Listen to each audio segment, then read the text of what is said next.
ये सिर्फ संगठन की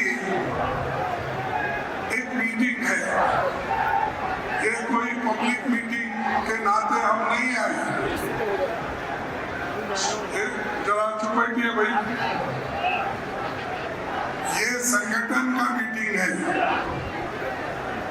तो आपको क्या करना है और आपको क्या सुनाना है सारे राज्य में, ये हम बताएंगे। एक तरफ तो अपनी बात रखेंगे और दूसरी तरफ हमारे एआईसीसी से जितने भी सर्कुलर्स निकले हैं और एआईसीसी के जितने भी इंस्ट्रक्शंस हैं, उस सारे चीजों को आप पढ़ के हर बूथ लेवल पे आपको जाना होगा, बताना होगा और इसके लिए संगठन को मजबूती मिलेगी।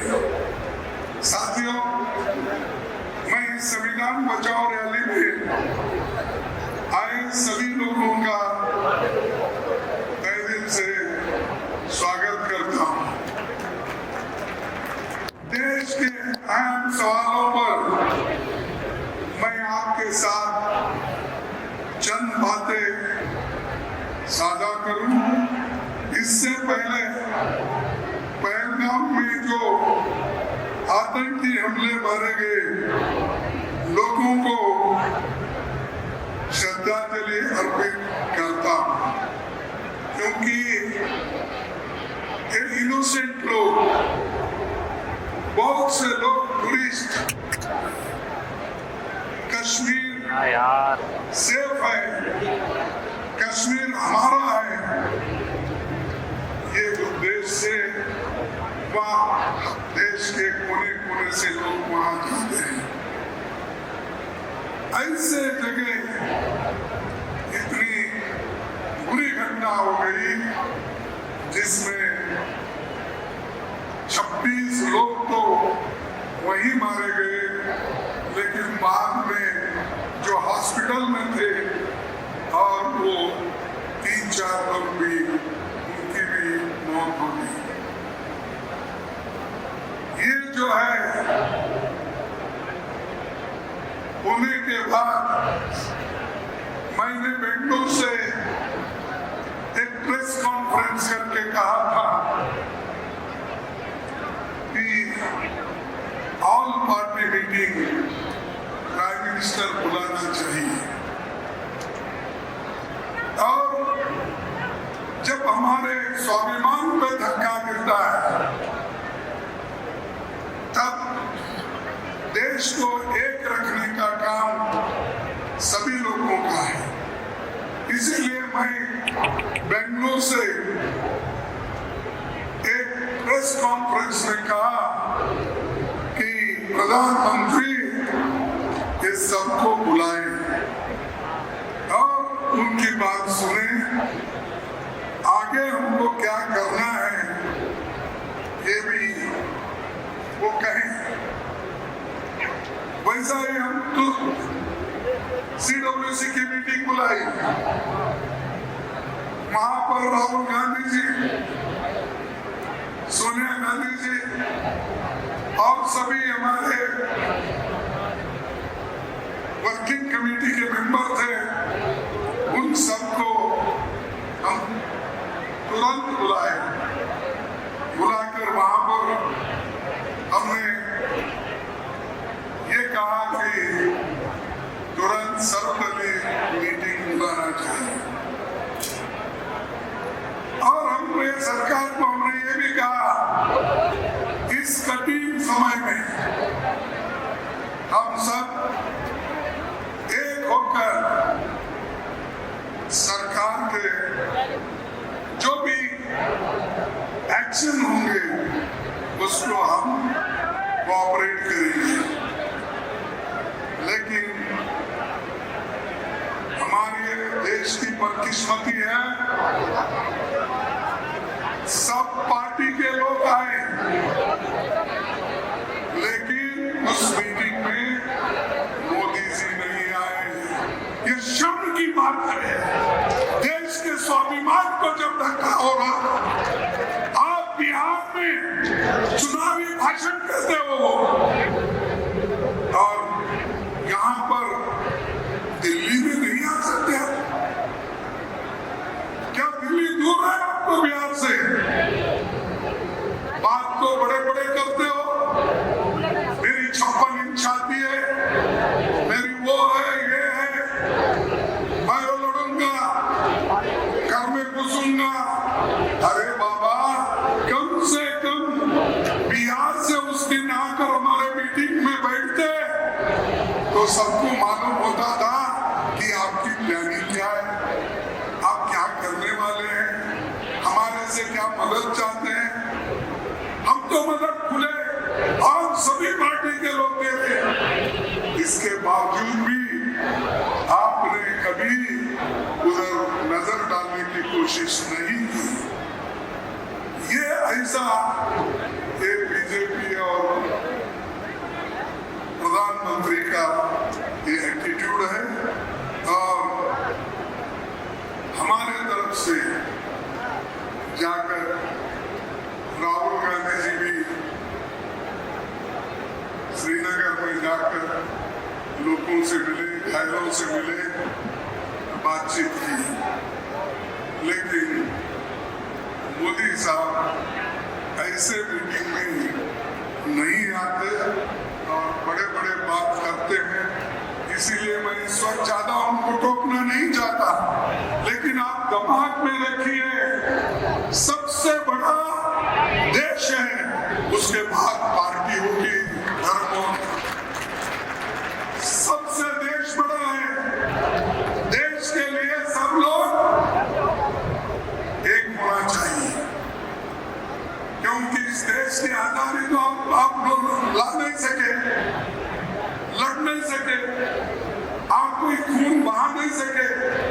ये कांग्रेस ने लड़के सूली पे चढ़ के लाखों लोग अपना खून घर बर्बाद करके विद्यार्थी जीवन छोड़ के देश को आजादी दिलाए। तुम आज बैठे हो, क्यों बैठे हो, कैसा बैठे हो? इस देश का संविधान डॉक्टर बाबा साहब अम्बेडकर ने बनाया, उसी लिए एक मामूली सा आदमी भी, चाय बेचने वाला भी इस देश का प्रधानमंत्री बन सकता है। और मेरा जैसा आदमी जो एक मिल वर्कर का बेटा है, वो अपोजिशन लीडर बन सकता है, वो कांग्रेस प्रेसिडेंट बन सकता है। तो ये चीजें आप मत भूलिए। अगर देश बचा, संविधान रही, तो ही आप लोग प्राइम मिनिस्टर बनेंगे, होम मिनिस्टर बनेंगे, फलाना बनेंगे। मैं आरएसएस वालों को भी यही कहना चाहता हूं, भाइयों, तुम जो नाच रहे हो, हर शहर में करोड़ों रुपए की जायदाद बना रहे हो, कहां से बनेगी, किधर से आए आपको? इतने संस्थाएं तुमने बनाए, हर संस्था को बिल्डिंग, हर जगह बड़े बड़े करोड़ों रुपए के बिल्डिंग, हजारों एकड़ जमीन आपने ली, कहां से आते? और दूसरा, क्या कोई पार्टी का फंक्शन होता है? जब हमारा फंक्शन छत्तीसगढ़ में हुआ, वहां पर आप लोगों ने हमारे कार्यकर्ताओं पर धार डाला। जब हमारा फंक्शन अहमदाबाद में हुआ, तब आप नेशनल हेराल्ड के ऊपर केस करके सोनिया गांधी जी और राहुल गांधी जी के ऊपर चार्जशीट डालते हैं।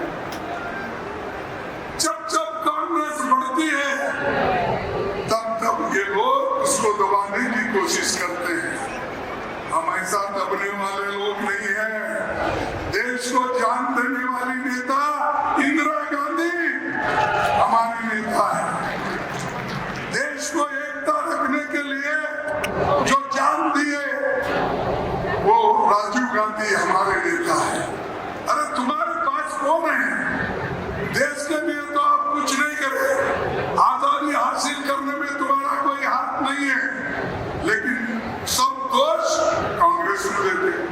सुबह उठे शाम तक कांग्रेस को अगर गालियां नहीं देंगे, उन आरएसएस और बीजेपी प्राइम मिनिस्टर को नींद ही नहीं आती। भगवान का नाम कम लेते रोज उठ के, लेकिन हमारा नाम तो जरूर लेंगे कांग्रेस को गालियां देने का। तो ऐसे लोग हैं, इसलिए आपको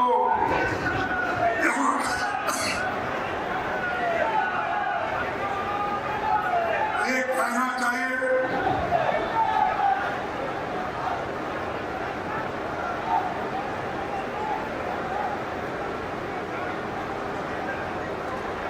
इतने लोग मर मिटे हैं इसके लिए, और आज जो संकट आया, इस संकट के घड़ी में सभी लोग एक होकर लड़ना चाहते हैं, लेकिन उसमें भी आप लोग जहर उड़ाना चाहते हैं, उसमें भी वहां पर भी फूट डालना चाहते हैं। आप देखिए उनके यूट्यूब के ऊपर उनके स्पोर्ट्स पर्सन क्या बोलते हैं, उनका काम यही है। हम देश की बात करते हैं तो उन्होंने देश में फूट डालने की बात करते हैं। हम एकता की बात करते हैं, हम जोड़ने की बात करते हैं तो वो तोड़ने की बात करते हैं, और ऊपर से हमको बदनाम करने की कोशिश करते हैं। देखिए कांग्रेस वालों ने क्या किया। तुम रोज उठ के सोनिया गांधी जी को, राहुल गांधी जी को, इंदिरा गांधी जी को, जवाहरलाल नेहरू जी को, सबको गालियां देते हैं। क्या कोई अभी जब हमारे मित्र गहलोत ने कहा, क्या कोई गांधी फैमिली में इस 89 से लेकर अब तक कितने साल हो गए? 30 साल के ऊपर। क्या कोई उनके फैमिली में प्राइम मिनिस्टर बना? कोई डिप्टी प्राइम मिनिस्टर बना? कोई कैबिनेट मिनिस्टर बना? उनके फैमिली से कोई कुछ नहीं बना, फिर भी रोज उठ के वो मारते बैठते ही। शंखनाद बोलते ना आपके पास, वैसा शंखनाद करते थे। अरे भाई, जो लोग सत्ता में नहीं है और उनकी बात तुम रोज उठ के करते हो, और तुम्हारे पास आज जो लोग आए हैं, तुम्हारे साथ लोग जो जमे हैं, वो सब ऐसे हैं, कलंकित है। तुम्ही ने उनके ऊपर ईडी केस डाला, तुम्ही ने उनके ऊपर सीबीआई का केस डाला, तुम्ही ने उनका ऊपर सीवीसी का दावा लगाया, सब कुछ तुमने कहा, और वही लोगों को लेके अपनी गवर्नमेंट चला रहे हो। क्योंकि उनको तो मेजॉरिटी नहीं है। पहले तो बोलते थे 400 पार, इस बार 400। तो अब क्या है, वो तो उनके दोनों टांग टूट गए। एक तो टीडीपी की टांग लगा लिए, और दूसरी टांग जो है हमारे बिहार के नीतीश कुमार का टांग लग गया। अगर वो दोनों टांग हटा लिए, फिर इनको बैठने जगह ही बैठना पड़ता है मोदी जी और शाह जी से। ये सोचो, ये डेमोक्रेसी है। 300 बार 400 बार बोल के अहंकार में अगर आप आएंगे, इस देश की जनता आपको मुंहतोड़ जवाब देंगे। आप कहीं के नहीं। सबसे श्रेष्ठ इस देश में संविधान है।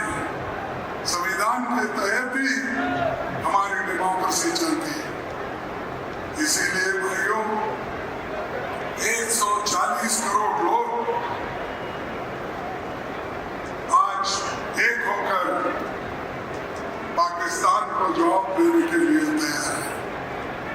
लेकिन आप कितना इसमें आगे बढ़ेंगे ये हमको देखना है। और दूसरी चीज, आप हर एक के ऊपर सवाल मत उठाओ। मैं देखा एक पेपर में एक बीजेपी के मिनिस्टर ने कहा हमारे देश में 140 करोड़ लोग हैं, लेकिन उनमें देशभक्ति की कमी है। कौन कहा? अरे पीयूष गोयल ने कहा, अरे 140 करोड़ जनता को वो चैलेंज कर रहे हैं कि तुम्हारे पास देशभक्ति की कमी है। देशभक्ति की कमी हमारे पास है तो क्या इंदिरा जी अपनी जान देती थी? क्या राजीव गांधी अपना जान देते थे? आजादी के लिए लड़ने वाले महात्मा गांधी जी के सीने में गोलियां खाई, वो किसने मारा? मैं उनका नाम नहीं बोलना चाहता हूं, उनको सबको मालूम है। और ये लोग हम पे दब्बा लगा रहे, टीका कर रहे हैं।